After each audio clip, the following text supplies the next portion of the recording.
Capacitance का second lecture है ये, है ना। फर्स्ट लेक्चर में मैंने आपको कैपेसिटर की डेफिनेशन बताई, कैपेसिटर को कहाँ कहाँ पे यूज़ करते हैं मैंने आपको ये बताया, ठीक है, कि कैपेसिटर को हम लोग एनर्जी स्टोरिंग डिवाइस में यूज़ करते हैं, उसके एप्लीकेशंस आपको बताया मैंने। ट्यूनिंग सर्किट्स में कैपेसिटर को यूज़ करते हैं, करंट को ब्लॉक करने के लिए कैपेसिटर को यूज़ करते हैं, है ना, और इलेक्ट्रॉनिक डिवाइसेस में कैपेसिटर्स को यूज़ करते हैं। ये मैंने आपको बताया। और बेसिकली इनका काम क्या होता है, एनर्जी को स्टोर करना। और फिर मैंने आपको बताया कि कैपेसिटेंस का मतलब होता है कि एनर्जी, जो कैपेसिटेंस वर्ड होता है, जो कैपेसिटर की क्वांटिटी कैपेसिटेंस होती है ना, वो हमारी क्या होती है, Q बाई V।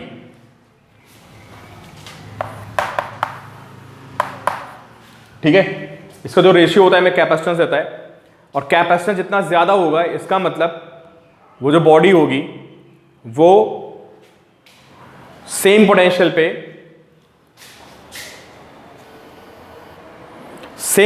पे ज्यादा एनर्जी स्टोर करेगी। अगर दो डिफरेंट बॉडीज हैं, है ना, किसी का कैपेसिटेंस ज्यादा है तो इसका मतलब होता है कि अगर उन दोनों के पोटेंशियल सेम कर दिए जाएं तो जिसका कैपेसिटेंस ज्यादा होगा वो ज्यादा चार्ज को स्टोर करेगा, और ज्यादा चार्ज को स्टोर करेगा मतलब वो ज्यादा एनर्जी को स्टोर करेगा। ये सब हमने लास्ट में डिस्कशन किया था। यार साउंड, फोन आ रहा था, अब आ रही है, अब आ रही है साउंड, ठीक है। अरे वो फोन आ रहा था, थोड़ी इको होगी यार, थोड़ी सी, थोड़ा मैनेज कर लो, है ना, ठीक है। तो ये हमारा डिस्कशन हुआ था लास्ट टाइम पे, ठीक है। और एक हमने कैपेसिटेंस निकाला था किसका, स्फेरिकल शेल का। तो स्फेरिकल शेल को चार्ज दिया, क्यों, उसका पोटेंशियल निकाला, और फिर वहां से हमने उसका कैपेसिटेंस निकाला, ठीक है। इतना हमने डिस्कशन किया था। अब आगे बढ़ते हैं। यार अमन, थोड़ा सा इको होगी हल्की सी यार, एक्चुअली रूम में थोड़ा सा दिक्कत है ना, बट क्लियर हो रही ना वो, इस बहुत ऐसा तो नहीं कि बिल्कुल समझ में नहीं आ रहा है, ऐसा तो नहीं होगा ना।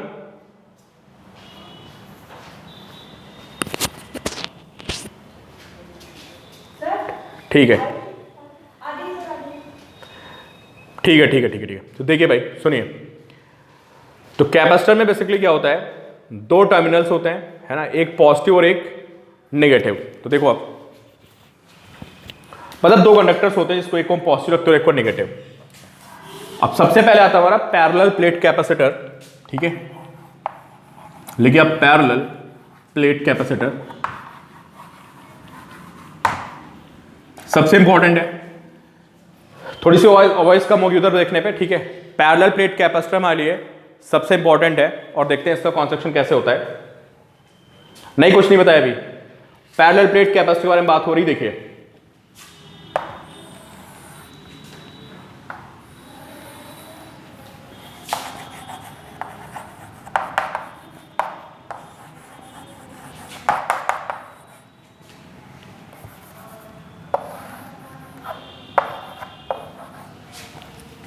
दो पैरेलल प्लेट्स हो गई, ठीक है, दो पैरेलल प्लेट्स हो गई, जिनका एरिया कितना है, एरिया A, और इनके बीच में डिस्टेंस कितनी है, डिस्टेंस D, ठीक है। अब कैपेसिटर में बेसिकली होता है कि आप जब आप बुक में देखोगे तो कैपेसिटर में क्या होता है कि पहले हम क्या करते हैं, एक बॉडी को चार्ज देते हैं, है ना, और एक बॉडी को चार्ज देके दूसरे को हम ग्राउंड करते हैं। देखो आप, इसको मैंने प्लस क्यू चार्ज दे दिया, ठीक है,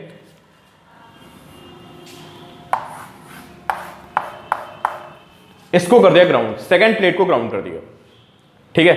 तो अगर आप इसको प्लस क्यू चार्ज देंगे तो यहां पे क्या होता है, आपको याद होगा कि गॉस थ्योरम में आपको बताया गया था कि जितना एक प्लेट पे पॉजिटिव चार्ज होता है उसके सामने वाले सरफेस पे एग्जैक्टली उतना ही नेगेटिव चार्ज होता है। मतलब दोनों इक्वल एंड, मतलब आमने सामने की जो प्लेट्स होती हैं, है ना, उन पे कैसा चार्ज आता है, इक्वल एंड अपोजिट, ठीक। लेकिन यहां पे देखो क्या होगा पता है, जब आप यहां पे प्लस क्यू चार्ज लाएंगे और आपने इसको ग्राउंड कर रखा है, ठीक है, तो सामने कितना इंड्यूस होगा बोलो,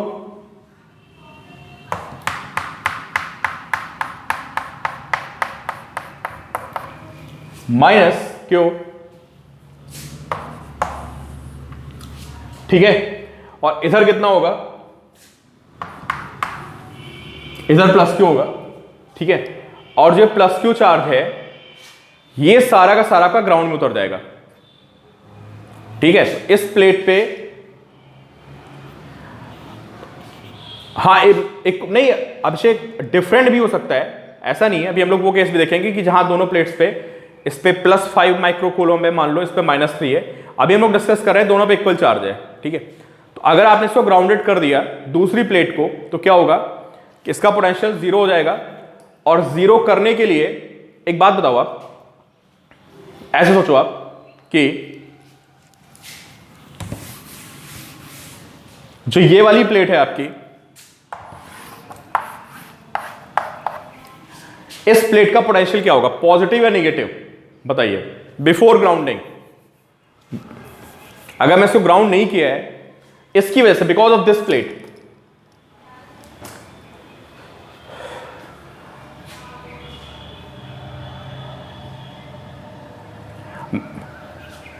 अभिषेक मैं ये कह रहा हूं कि बिकॉज ऑफ दिस प्लेट, इस प्लेट की वजह से इस प्लेट का पोटेंशियल क्या होगा,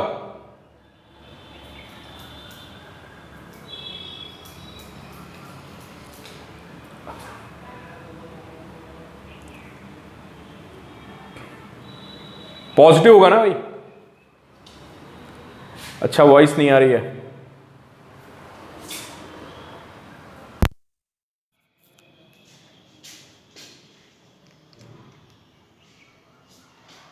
अब आ रही बेटर है, बताओ अब आ रही है थोड़ी बेटर है।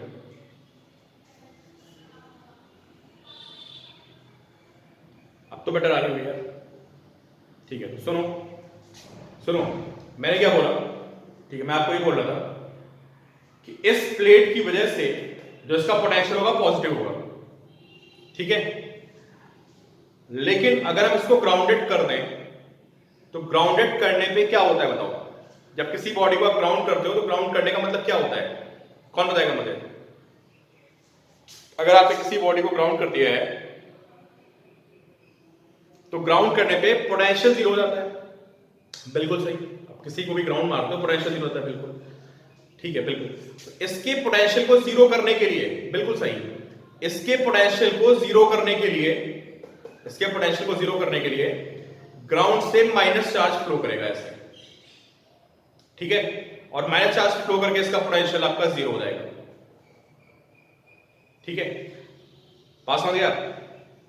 तो ग्राउंडिंग करने से होता क्या है, पोटेंशियल बढ़ जाता है। बात समझ रहे हो। जब आप किसी को ग्राउंड कर देते हो दूसरे कंडक्टर को, ठीक है, तो फिर क्या होता है, जब आप दूसरे कंडक्टर को ग्राउंड करते हैं तो ग्राउंड करने के बाद उसके पोटेंशियल को 0 करने के लिए यहां से नेगेटिव चार्ज फ्लो करता है। और आपको पता है अगर नेगेटिव चार्ज आ गया तो फिर क्या होता है बताओ। यहां पे नेगेटिव चार्ज आने से आपको ना ओवरऑल कैपेसिटेंस बढ़ जाता है। ये तो आपको कल ये वाला पॉइंट का डिस्कशन हुआ था ना कि अगर एक प्लस कंडक्टर एक पॉजिटिव कंडक्टर है, उसके पास में एक नेगेटिव कंडक्टर को ले आओ, तो अगर उसके पड़ोस में आप नेगेटिव कंडक्टर को लाओगे तो उसके पोटेंशियल को कम करता था और ओवरऑल पोटेंशियल को बढ़ा देता था, ठीक है। देवांशी क्लियर ना।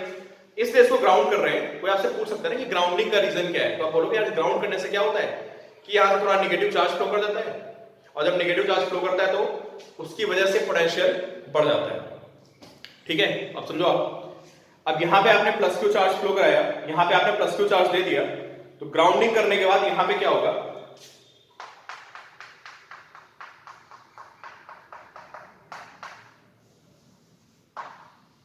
-q चार्ज ग्राउंड से इसके ऊपर फ्लो कर जाएगा, समझ गया आप, और इसका पोटेंशियल 0 हो जाएगा। तो पहली बात तो ये ग्राउंडिंग का रोल क्या है। मैत्री, इसके आने से इसका पोटेंशियल पे क्या फर्क पड़ेगा बताओ। इस नेगेटिव प्लेट के आने से इसके पोटेंशियल पे क्या फर्क पड़ेगा, कम हो जाएगा ना पोटेंशियल, तो आप और चार्ज दे सकते हो ना इसको, ठीक है। खैर ये ग्राउंडिंग की बात हो गई। सुनो, वैसे नॉर्मली हम लोग ग्राउंडिंग क्या, हम लोग तो वहां यूज करते हैं कैपेसिटर्स को, सर्किट्स में यूज करते हैं जहां पे एक टर्मिनल पॉजिटिव होता है बैटरी का और एक नेगेटिव होता है, ठीक है। बट बुक्स में हमें इस तरह से समझाया जाता है कि एक हमने प्लेट को ग्राउंड कर रखा है। तो मैं ग्राउंडिंग का आपको रीजन बता रहा हूं कि कैपेसिटर को बढ़ जाएगा इससे ग्राउंडिंग करने से। अब देखिए आप,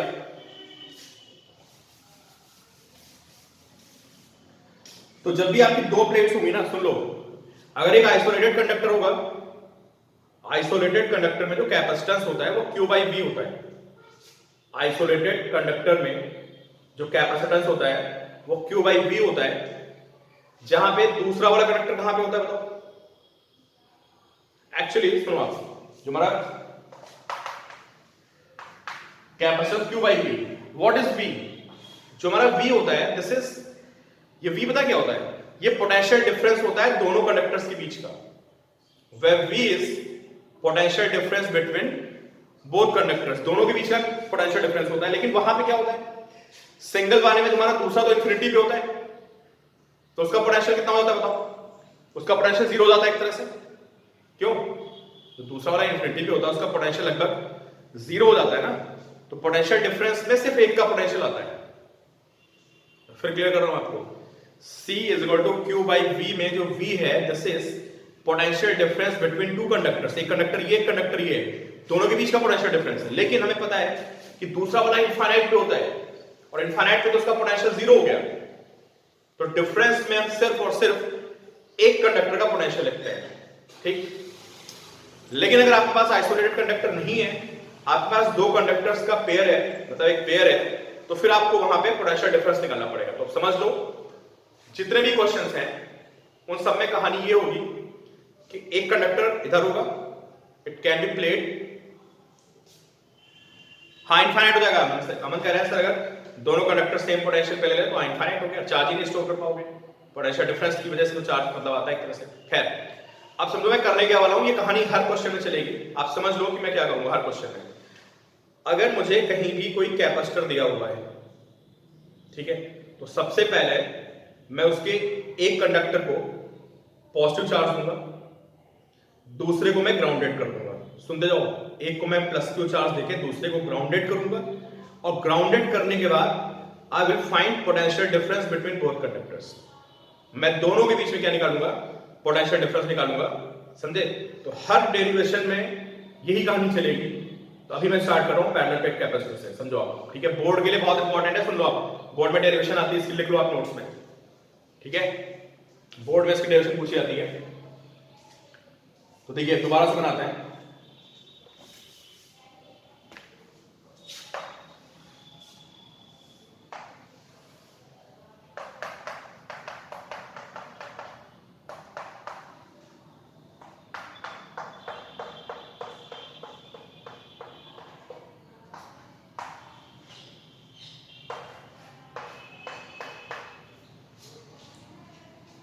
ठीक है।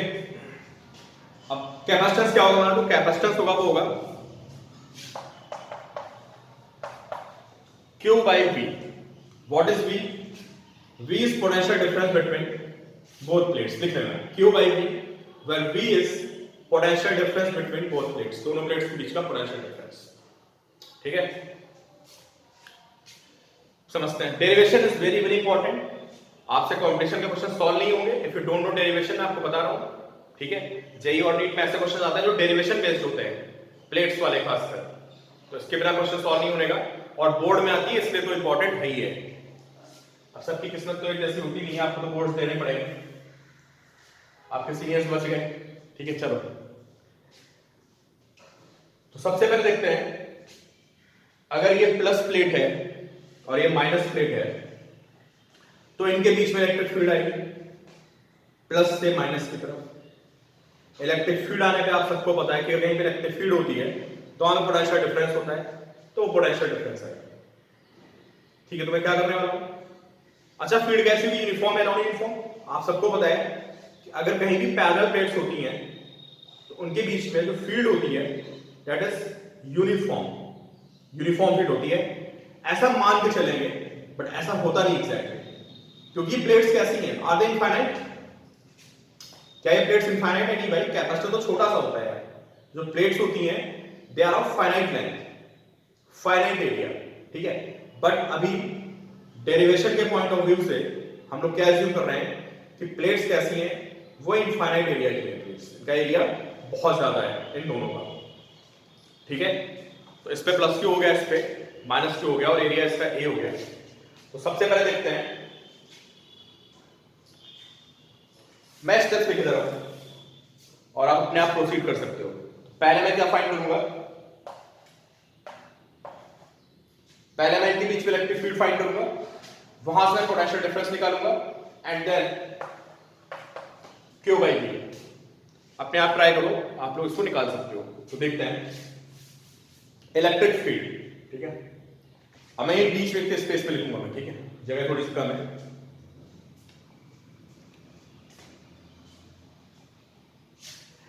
क्या Satyam infinite actually in terms of वो होता है, क्या बोलते हैं, एरिया, एरिया बहुत ज्यादा होना चाहिए इसका, है ना, क्योंकि हमारा जो फॉर्मूला होता है सिग्मा बाय एप्सिलॉन नॉट, या जो हमारा formula sigma by 2 epsilon not होता है, वो तभी एप्लीकेबल होता है जब हमारा प्लेट का एरिया बहुत ज्यादा हो।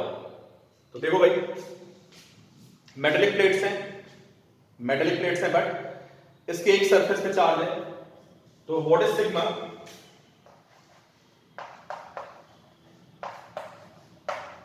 क्यू बाई ए, ठीक है। यहां पे दो इलेक्ट्रिक फील्ड आएंगे, एक इस पॉजिटिव की आएगी राइट की तरफ, पॉजिटिव से इलेक्ट्रिक फील्ड अवे होती है, एक इस नेगेटिव की फील्ड आएगी इसके टुवर्ड्स, दो फील्ड आएंगी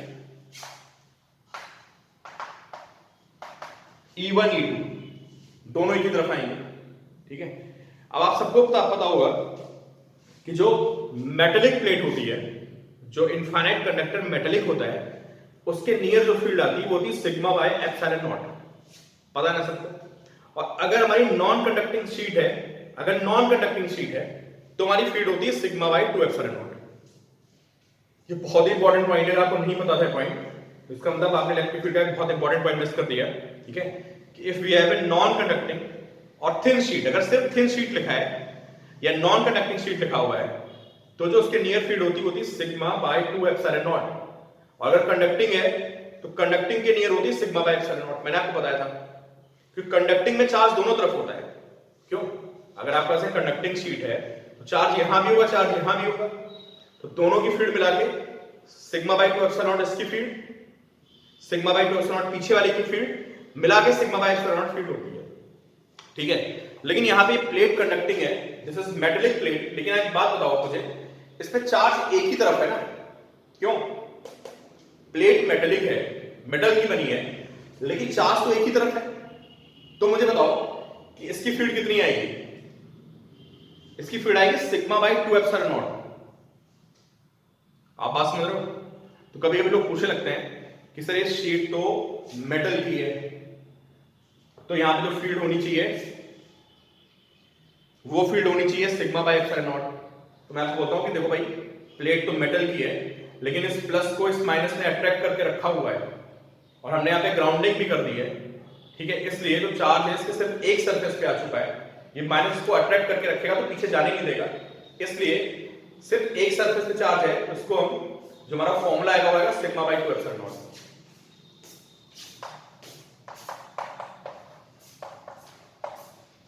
तो जितनी इसकी फील्ड आएगी उतनी इस नेगेटिव की भी फील्ड आएगी, इस नेगेटिव की फील्ड भी सेम आएगी सिग्मा बाय 2 एप्सिलॉन नॉट। तो this is field due to positive plate, देख लेना, E1 is field due to positive plate towards right, and E2 is field due to negative charge towards right.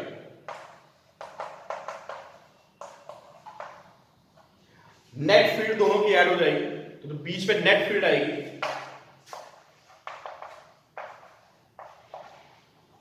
वो sigma by epsilon आ जाएगी। देवांशी मैं बोल रहा था, अभी सुन लो, आप नोट कर लो, इन केस अगर आपको डाउट होता है तो आप मुझे पूछ लेना। मैं समझाने की कोशिश कर रहा था कि जो हमारी मेटेलिक प्लेट होती है, अगर कोई मेटल का सरफेस है ना, तो आपने फॉर्मूला पढ़ा होगा इलेक्ट्रोस्टैटिक्स में, इलेक्ट्रिक फील्ड में, इनफाइनाइट प्लेट के नियर जो फील्ड होती है वो सिग्मा बाय एप्सिलॉन नॉट होती है कंडक्टर में, ठीक है। और जो नॉन कंडक्टर होता है उसके नियर जो फील्ड होती है वो होती है सिग्मा बाय 2 एप्सिलॉन नॉट। ये भी कंडक्टर है, ये भी कंडक्टर है, लेकिन यहां पे चक्कर क्या है, इस माइनस ने इस प्लस को खींच लिया है, तो सारा प्लस एक तरफ आ गया है। तो अगर सारा प्लस एक तरफ आ गया है ना, तो इसका जो फॉर्मूला बनेगा वो नॉन कंडक्टिंग वाला फॉर्मूला बन जाएगा, क्योंकि नॉन कंडक्टिंग हमारी प्लेट होती है, उसमें सिर्फ चार्ज एक लेयर की तरह एज्यूम करता है ना। तो यहां पे कभी कभी लोगों को कंफ्यूजन होने लगता है, ठीक है।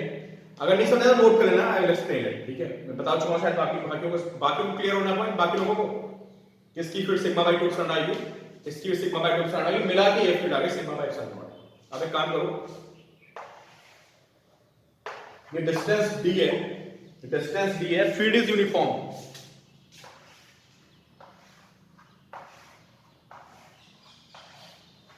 Field is uniform.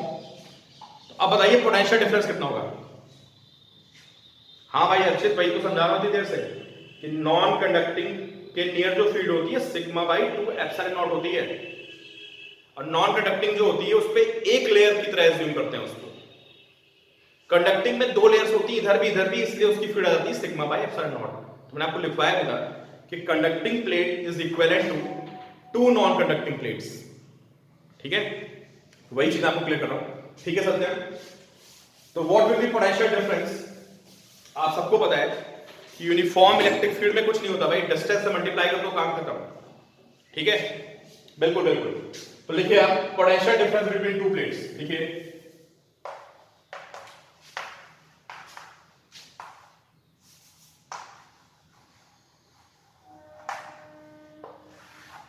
Potential difference between 2 plates, और कितना होगा ये, electric field multiplied by distance.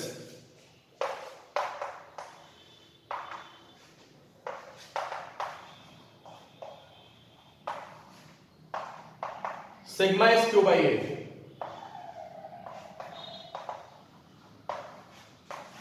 ये आ गया पोटेंशियल डिफरेंस। ठीक है, बिटवीन प्लेट्स। नोट करिए इसको, और फिर कुछ नहीं करना है आपको, simply Q by B, Q by B करोगे and you will get capacitance. ठीक है,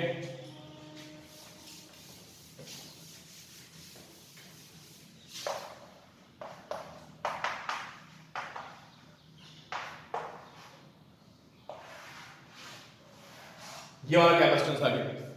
ठीक है, very very important for board exams में आपको बता रहा हूं, ये कैपेसिटेंस का फॉर्मूला है क्यू बाई बी।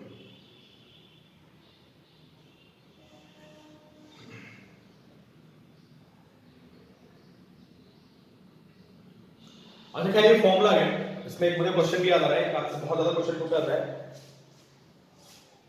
बिल्कुल बिल्कुल सत्यम, मैं यही बोलने वाला था, मैं आज यही क्वेश्चन बोर्ड में पूछता है और कंपटीशन कभी कभार पूछ लेता है कि क्या कैपेसिटेंस चार्ज या वोल्टेज पे डिपेंड करता है। क्यों, नोट कर लेना इसको। हालांकि ये पॉइंट मुझे पहले बताना चाहिए कल क्लास में, कल मेरे दिमाग से स्किप हो गया। अभी आपने डराइव भी कर लिया है, आपने डराइव भी कर लिया है, तो अब आपको ज्यादा समझ में आएगा। ठीक है, कि जो कैपेसिटेंस होता है वो एक्चुअली क्या बोलना चाहिए मुझे, शेप पैरामीटर होता है। हाँ, डायमेंशंस, बिल्कुल सही है सत्यम, आपने एग्जैक्ट वर्ड बोल दिया। It depends only on dimensions, या बोलना चाहिए शेप पैरामीटर, जो उसका शेप है, प्लेट का एरिया कितना है, उसकी डिस्टेंस कितनी है, उसका ओरिएंटेशन क्या है, it depends all these thing, इन सारी चीजों पे। ठीक है, ओरिएंटेशन बोले या डायमेंशंस बोले। ठीक है, it is independent of course medium पे भी डिपेंड करता है। अभी हम लोग डायरेक्टर की बात नहीं की है, it also depends on medium. अभी डायरेक्टर की बात करेंगे तो आपको समझ में आएगा। ठीक है, तो लिख लेना, capacitance depends on shape of conductors and their orientation. Shape of conductors and their orientation. Orientation means plates ऐसे तो नहीं है, प्लेट्स ऐसे तो नहीं है। ठीक है, उनमें डिस्टेंस कितनी है, उनका एंगल कितना है, इन सब बातों पर डिपेंड करा है। It is independent of Q and V. This is, इसको अंडरलाइन कर लेना कि capacitance is independent of Q and V. आप क्यू को बढ़ाओगे तो वी भी बढ़ जाएगा, और क्यू बाई वी जो है वो कांस्टेंट रहेगा। आप देख सकते हो इस फॉर्मूले से, अगर आपके पास एक पैरेलल प्लेट कैपेसिटर है, क्यू बढ़ा दो वी बढ़ जाएगा, A epsilon not D is constant. ठीक है, बोर्ड पूछ लेता है क्वेश्चन कि क्या कैपेसिटेंस क्यू पे डिपेंड करता है, क्या कैपेसिटेंस वी पे डिपेंड करता है, तो बोलोगे इट इज इंडिपेंडेंट। ठीक है,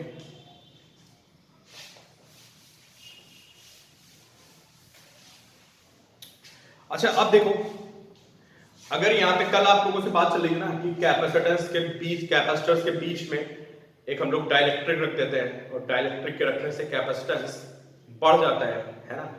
तो जो इतना फॉर्मूला मैंने डिराइव किया है, इसके बेसिस पे क्या आप मुझे बता सकते हो कि कैपेसिटेंस कैसे बढ़ेगा, व्हाई कैपेसिटेंस इंक्रीजेस।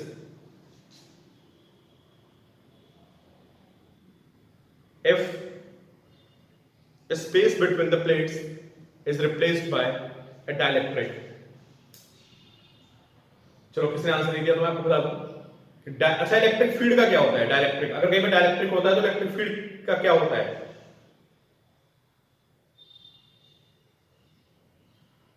डिक्रीज कर जाती है ना यार। हमने कूलॉम्स लॉ नहीं पढ़ा था, कूलॉम्स लॉ याद है कि वहां पे 1/4 पाई एप्सिलॉन किया जाता था, याद करिए।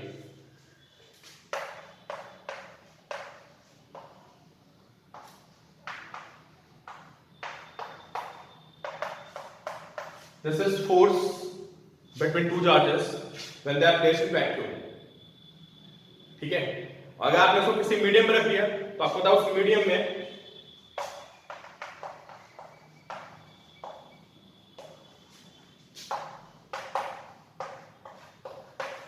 ये फॉर्मूला हो जाता है, वह के is डायरेक्ट्रिक constant of the medium, है ना।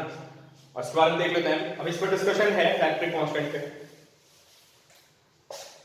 और ये क्या होता था ये, हाँ बिल्कुल कुछ और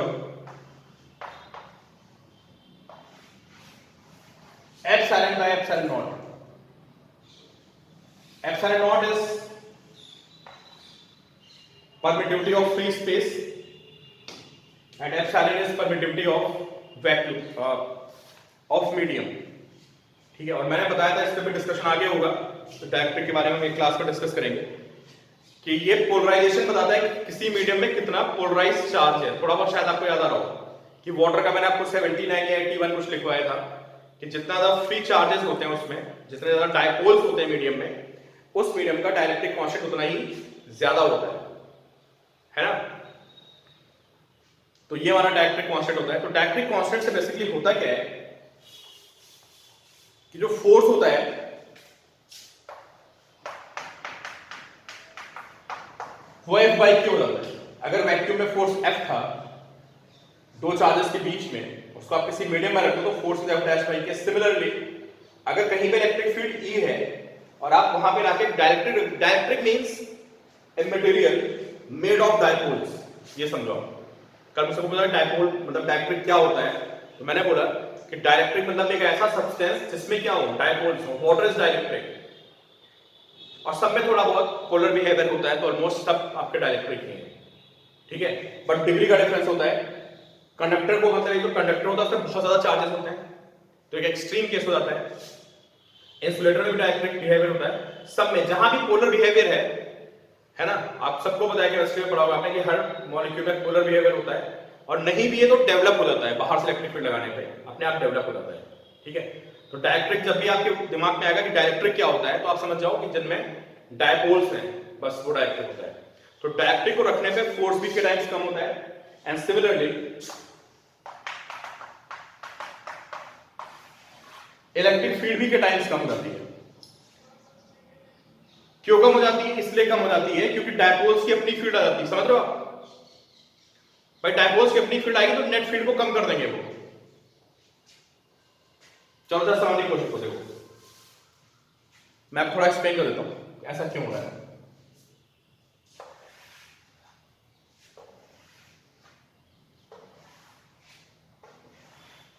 क्या बता रहा हूं मैं आपको ये बता रहा हूं। अरे मन किसी को बोला, मैं आपको समझा रहा हूं। वो नोट कर लिया कि फोर्स के टाइम्स कम हो जाता है, इलेक्ट्रिक फील्ड के टाइम्स कम हो जाती है, उसी को एक्सप्लेन कर रहा हूं। देखो ये इलेक्ट्रिक फील्ड है, ठीक है, और यहां पे क्या है, सोचो आप कि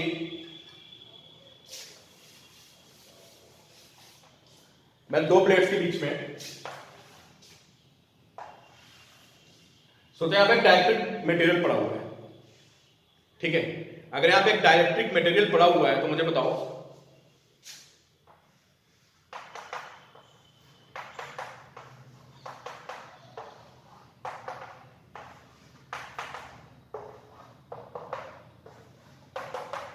ऐसे ऐसे उसमें रैंडम क्या होंगे बताओ? डायपोल्स पड़े होंगे। क्यों? ये मीडियम है, इसमें बहुत सारे वाटर है यार, ये वाटर के मॉलिक्यूल्स है, रैंडमली पड़े हुए हैं। वाटर में आपको पता है एक डायपोल होता है, तो ये हर उसका एक डायपोल है। अब मैंने बाहर से इलेक्ट्रिक फील्ड अप्लाई कर दिया ऐसे,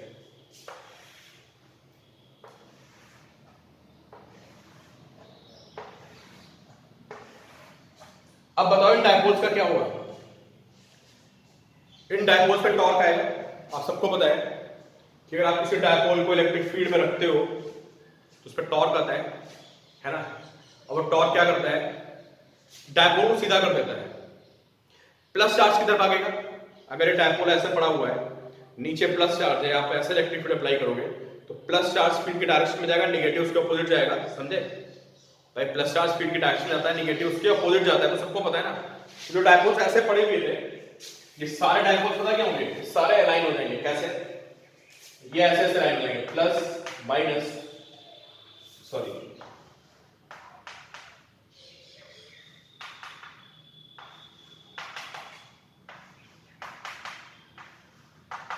ऐसे सारे लाइन हो जाएंगे, समझे।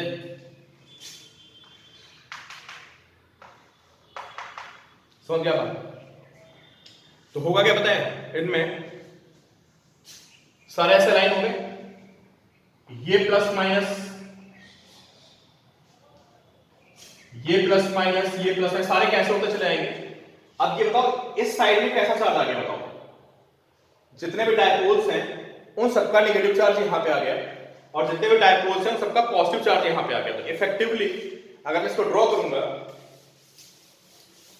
तो इफेक्टिवली होगा क्या,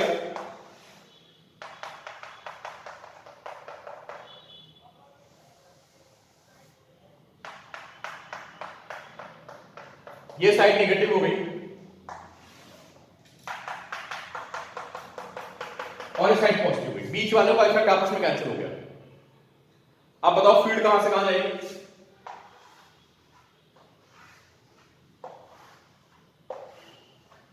समझ में आया आपको कि जितने डायपोल्स थे वो सारे सीधे हो गए, और इस प्लेट पे उन सबका नेगेटिव आके स्टिक हो गया, और इस पे उन सबका पॉजिटिव हो गया। बीच वाले से एक दूसरे को नलिफाई करते चले गए। इफेक्टिवली ये वाली साइड आपकी पॉजिटिव चार्ज हो गई, ये साइड नेगेटिव चार्ज हो गई, और इसके अंदर एक फील्ड आ गई किधर, प्लस से माइनस, और एक्सटर्नल फील्ड का है, external field left to right. तो अब बताओ नेट फील्ड कम हो गई नहीं कम हो गई, क्यों भाई, बात समझ आ रही है आपको कि उन डायपोल्स ने अपने आप को अलाइन कर लिया, ठीक है, और उनके अलाइनमेंट से ये सारा क्या हो गया, ये प्लेट इफेक्टिवली आपकी नेगेटिव हो गई, ये प्लेट आपकी इफेक्टिवली पॉजिटिव हो गई, एक फील्ड आ गई प्लस से माइनस की तरफ। तो आप देख रहे हो आपकी external field left to right है, और जो पोलराइजेशन की फील्ड आई वो राइट टू लेफ्ट आई है, और वो फील्ड उसको डिक्रीज कर देगी। अमन बात समझ में आई? तान्या क्लियर हुआ, सुखमन क्लियर हुआ भाई, श्योर है, वंश सृष्टि। अब ये अपने आप लिखना है, देखो मैंने थ्योरी तो आपको लिखवाई, ठीक है।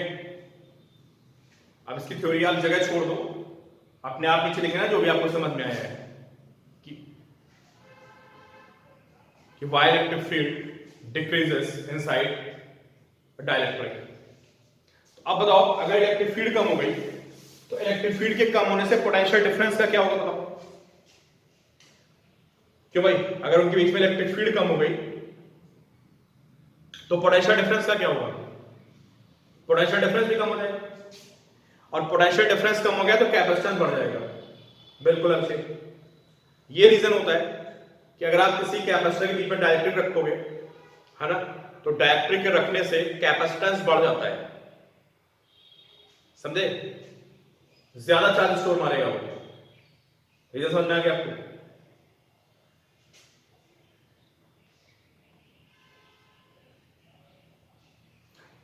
इलेक्ट्रिक फील्ड पैरेलल नहीं होगी भाई, इलेक्ट्रिक फील्ड तो प्लेट के बीच में होगी ना, प्लस से माइनस की तरफ होगी ना, लेफ्ट टू राइट ही तो इलेक्ट्रिक फील्ड होगी।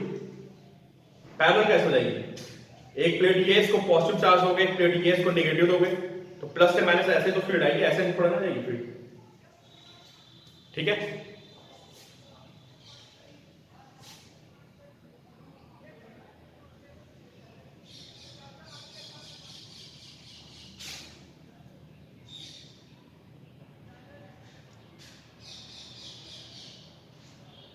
अब मैंने आपका आंसर मिल गया। इलेक्ट्रिक फील्ड पैरेलल का तो क्वेश्चन ही बना कि पैरेलल नहीं, इलेक्ट्रिक फील्ड हमेशा प्लेट के परपेंडिकुलर होगी। सर आप अभी तो कह रहे थे कि capacitor does not depend on potential and charge. हाँ तो अर्थित पोटेंशियल चार्ज पर नहीं डिपेंड करेगा भाई, क्यों डिपेंड करेगा, वो रेशियो कांस्टेंट ही आएगा। सर बट पहले तो पोटेंशियल डिफरेंस डिक्रीज होगा ना, तभी तो इलेक्ट्रिक फील्ड डिक्रीज होगी।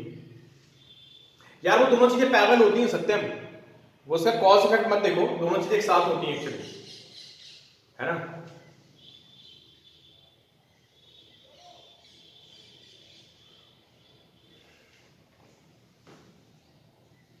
मैं समझा दूंगा सत्येंद्र वाला जो पॉइंट है, क्लियर हो जाएगा। अर्चित एक सेकंड आप मुझे सॉल्व करने दो। अगर यहाँ पे parallel plate capacitor with dielectric था तो सारी डायरेक्शन सेम चलेगी, सब कुछ सेम चलेगा, ठीक है। मैं सिर्फ जहां से डिफरेंस है मैं वहां से लिख रहा हूं, आपको पूरा लिखना है, सब कुछ सेम चलेगा।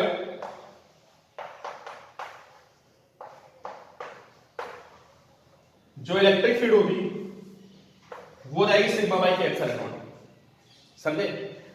सब कुछ डिराइव करते चले जाओ, आपको पता चलेगा कि जो सी आएगा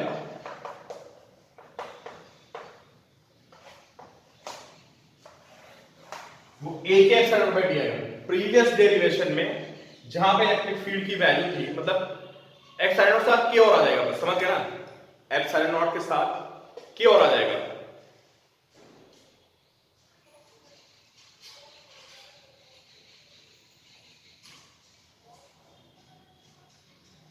मैथ्स फॉर्मूले से देखो ना, सी इज ए के एप्सिलॉन नॉट बाई डी आ गया। पहले कितना था, पहले A epsilon not by D था,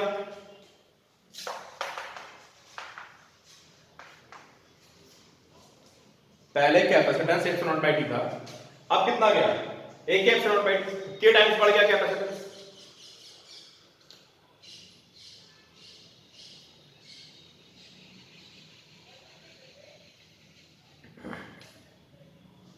ठीक है, तो इसका मतलब अगर आपने कहीं पे डायरेक्ट्रिक फिल कर दिया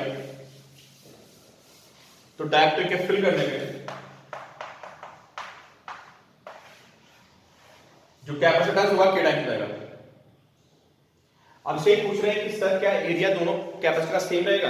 यार जरूरी नहीं है, सब कैपेसिटर बनाएंगे, है ना अभी, लेकिन हम लोगों के लिए वो निकालना मुश्किल हो जाएगा, इसलिए हमने जितने कैपेसिटर्स पढ़ रखे हैं वो सब में आइडेंटिकल लेते हैं, है ना। दोनों प्लेट्स का एरिया हम सेम लेते हैं, लेकिन it can be different, but फिर निकालना थोड़ा मुश्किल होगा हमारे लिए।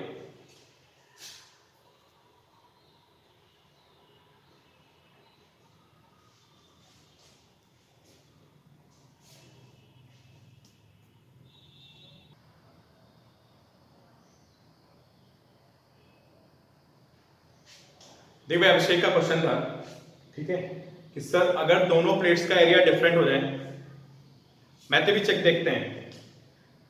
अभिषेक का क्वेश्चन था कि सर अगर दोनों प्लेट्स का एरिया डिफरेंट हो जाए तो क्या होगा? तो ये बताओ, अगर दोनों प्लेट्स का एरिया डिफरेंट हो, है ना, कैपेसिटर तो बनेगा ही। कैपेसिटर में होता क्या बताओ, बेसिकली दो कंडक्टर्स होते हैं, क्यों? अब मेरी बात समझो, कैपेसिटर्स में बेसिकली दो कंडक्टर्स होते हैं, ठीक है, और उसमें एक को चार्ज देते हैं, दूसरे को ग्राउंड कर देते हैं, तो बनेगा ऑफ कोर्स बनेगा कैपेसिटर, लेकिन उसको हमारे निकालना थोड़ा सा मुश्किल हो जाएगा अगर एरिया डिफरेंट है ना, तो उसको निकालना थोड़ा सा मुश्किल हो जाएगा हमारे लिए। अब शेख बात आपको समझ नहीं, तो yes it will be capacitor, ऐसा नहीं कि कैपेसिटर नहीं होगा। आपने चार्ज दिया, पोटेंशियल डिफरेंस आ गया, तो क्यू बाई वी को हम कैपेसिटेंस बोलते हैं, ठीक है, लेकिन उसको कैलकुलेट करना थोड़ा सा हमारे लिए भारी पड़ जाएगा। तो कैपेसिटेंस ऑफ कोर्स बनेगा वो, लेकिन उसको इस लेवल पे अभी नहीं निकाल पाएंगे उसको, ठीक है।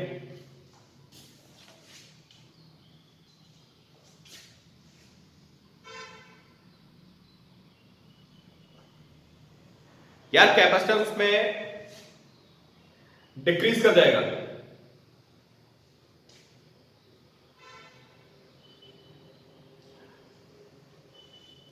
अमन पूछ रहे हैं सर हमने तो डेरिवेशन में इनफाइनाइट प्लेट का फॉर्मूला यूज किया है, तो डेरिवेशन तो गलत हो जाएगी। हाँ अमन बिल्कुल गलत हो जाएगी डेरिवेशन, डेरिवेशन बिल्कुल गलत हो जाएगी। जो हमारा फॉर्मूला निकल के आएगा वो फॉर्मूला एग्जैक्ट कैपेसिटेंस का हो गई, है ना, तो ये अप्रोक्सीमेटेड फॉर्मूला आएगा, आपको गेस मिल जाएगा कि दिस विल बी कैपेसिटेंस। और चीज देखिए, मैं बारी बारी आंसर देता हूं। पहला क्वेश्चन अमन का क्या था? अमन क्या पूछा तुमने यार? दिमाग पहले प्रोसेस करने का दो तीन चीज। अमन क्या पूछा तुमने यार? अच्छा तुमने पूछा, ठीक है, तुमने फॉर्मूला ड्राइव किया है, ये हमने ड्राइव किया है इनफाइनाइट प्लेट का, बट एक्चुअल में प्लेट्स हमारी कैसी इनफाइनाइट है, तो फॉर्मूला गलत हो जाएगा। हाँ बिल्कुल गलत हो जाएगा, हमें एक आइडिया मिलेगा but you will not gate exact value. तो जो आपने बात पूछी इस पे क्वेश्चन बन जाता है। मैं बताने वाला था बट चलो मैं भी बता देता हूँ। सारे पॉइंट्स मैं डिस्कस करता आपसे बाद में, बट आपको क्वेश्चन रेज कर रहे हो तो अभी मैं एक्सप्लेन कर देता हूँ।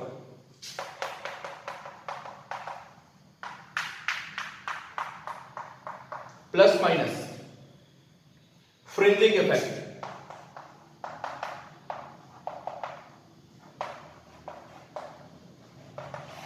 फ्रिंजिंग इफेक्ट, तो फ्रिंजिंग इफेक्ट क्या होता है यार?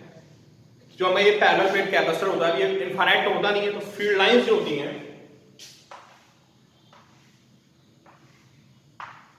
ऐसे होती है लेफ्ट टू राइट, और थोड़ा बाहर आते आते वो ऐसे होने लगती है प्लस बैक।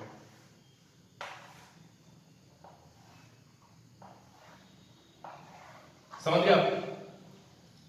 और हमने भी क्या एज्यूम कर रखा है, तो ये जो लाइन जो आपकी फील्ड लाइंस बेंड कर जाती है इसको मतलब फ्रिंजिंग इफेक्ट। दिस अभी हमने जब आपको डेरिवेशन कराई थी तो आपको क्या बोला था कि यहां से यहां तक फील्ड लाइंस आपकी यूनिफॉर्म है, बट यूनिफॉर्म नहीं होती। वो यूनिफॉर्म तो तब होती, कब होती यूनिफॉर्म? अगर ये भी इनफाइनाइट एरिया का होता है और ये भी इनफाइनाइट एरिया का होता है, तो field lines are not exactly parallel. ठीक है, बाहर आते आते थोड़ा सा डेविएट कर जाती है। तो जो हमारा फॉर्मूला आ रहा है C is A epsilon naught by D, ये फॉर्मूला में हिंट दे रहा है, अप्रोक्सीमेशन दे रहा है कि भाई यहां जो आपका रिजल्ट आएगा इसके आसपास होगा। जब आप प्रैक्टिकली कैपेसिटर को यूज करोगे तो वो डिफरेंट आएगा। समझ गए आप?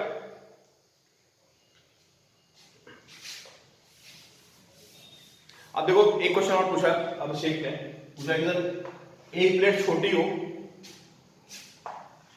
और एक प्लेट बड़ी हो तो कैपेसिटेंस पे क्या फर्क पड़ेगा? ठीक है, एक प्लेट छोटी हो एक प्लेट बड़ी हो। अच्छा ठीक है ठीक है ठीक है सर, कहां गया वो, आज कहां गया है? मान लो ये पॉजिटिव प्लेट है, ठीक है, और ये नेगेटिव प्लेट है। तो अब जो फील्ड लाइंस होंगी आपकी थोड़ा सा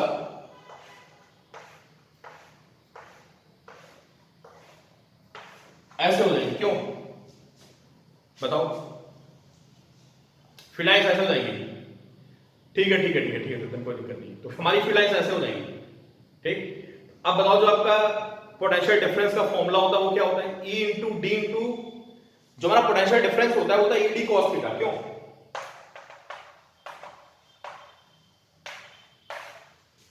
ईडी कॉस थीटा होता है नहीं होता है? सबको पता है।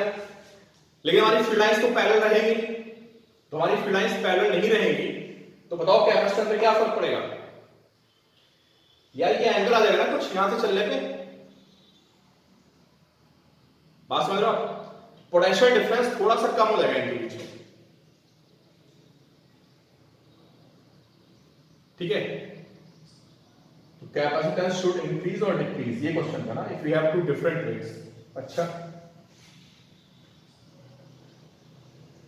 प्लस क्यू माइनस क्यू,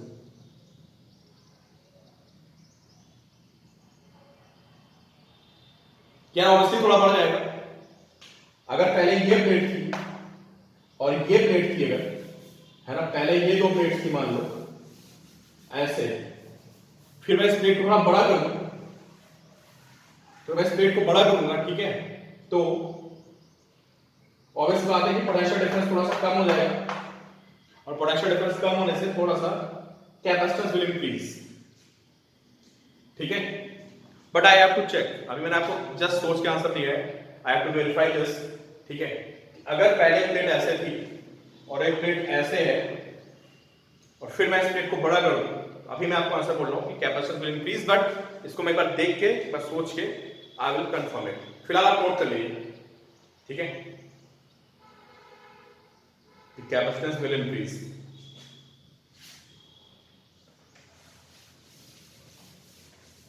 खैर, तो ये बातें हो गई मेरी। अगर प्लेट्स की डिस्क हुई तब भी वही फॉर्मूला चलेगा। अगर प्लेट्स की जगह इफ वी हैव डिस्क,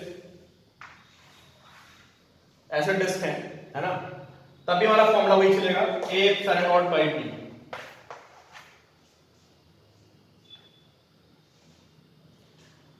सुकमन तो कम हो जाएगा। सुकमन आप कह रहे हो कि इनिशियली इफ दे हैव, हां देखो आई हैव टू चेक, मैं फिर बोल रहा हूं बट आपने क्वेश्चन किया है तो we have to disc. Sukhman कह रहे हैं कि सर ऐसा है, इस डिस्क का एरिया कम कर दिया, इस डिस्क का एरिया कम कर दिया, अब बताओ कैपेसिटेंस में क्या फर्क पड़ेगा? तो मेरे हिसाब से now it will decrease. Sukhman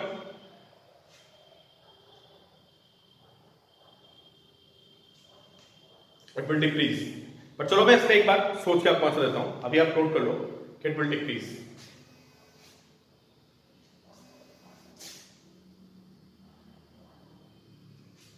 ठीक है,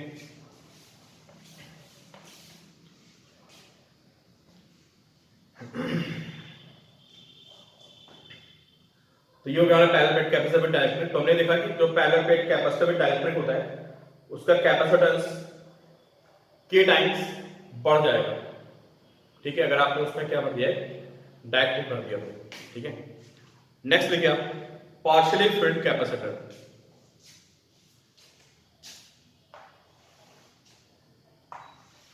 ये पैरेलल प्लेट कैपेसिटर है, ठीक है, और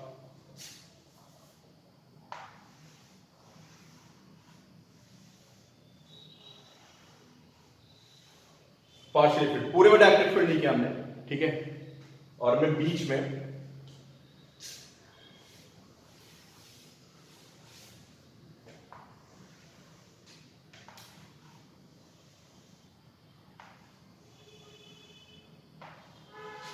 इतने में डायरेक्ट फील्ड कर दिया। ठीक है, फिर मैं आपको बता दूं ये डेरिवेशन भी आपके बोर्ड में है। ठीक है, दोनों डेरिवेशन है, एक जैसी डेरिवेशन ऑलमोस्ट। पढ़ लेना ताकि थ्योरी पढ़नी पड़ेगी आपको कैपेसिटर में बहुत सारी। जब तक आप खुद बुक उठा के नहीं बैठोगे, पढ़ोगे नहीं, कुछ दिमाग में नहीं घुसेगा। एनसीईआरटी से, सीबी से जो भी है उससे आज आपसे थ्योरी पढ़ो, कैसे डेरिवेशन हो रही है, वो क्या है। तो पैरेलल प्लेट कैपेसिटर था, बीच में भर दिया हमने direct plate, grounded, thickness T, this thickness D। ठीक है, जो थिकनेस ऑफ स्लैब है वो T है और ये टोटल डिस्टेंस D है। ठीक, इसको प्लस Q चार्ज दिया, तो आप सबको पता है कि यहां पे ग्राउंड से माइनस Q चार्ज आ जाता है, ये कहानी बदलती है। फिर मैं आपको बोल रहा हूं कि जब भी आप किसी भी कहीं भी कैपेसिटेंस निकालोगे, है ना, तो कैपेसिटेंस निकालने में एक ही कहानी होती है कि हमें क्या करना होता है, दोनों कंडक्टर्स के बीच में क्या निकालना होता है, पोटेंशियल डिफरेंस निकालना होता है, और फिर उसको क्यू बाई बी कर देते हैं। समझ गए ना? फिर मैं रिपीट कर रहा हूं, किसी एक को चार्ज देते हैं, किसी एक कंडक्टर को चार्ज देते हैं, दूसरे को ग्राउंड कर देते हैं, then we find potential difference, और पोटेंशियल डिफरेंस निकाल के क्यू बाई बी करते हैं, और क्यू बाई बी करने से हमारा कैपेसिटेंस आ जाता है। ठीक है, तो भाई एक बात हो मुझे, अब बताइए यहाँ पे जो इलेक्ट्रिक फील्ड होगी, अभी मैं पोटेंशियल डिफरेंस निकाल रहे हैं, दो पैरेलल प्लेट्स हैं, उन पैरेलल प्लेट्स के बीच में मुझे इलेक्ट्रिक फील्ड का फॉर्मूला पता है ना, अभी मैंने पिछले उसमें डिराइव किया था।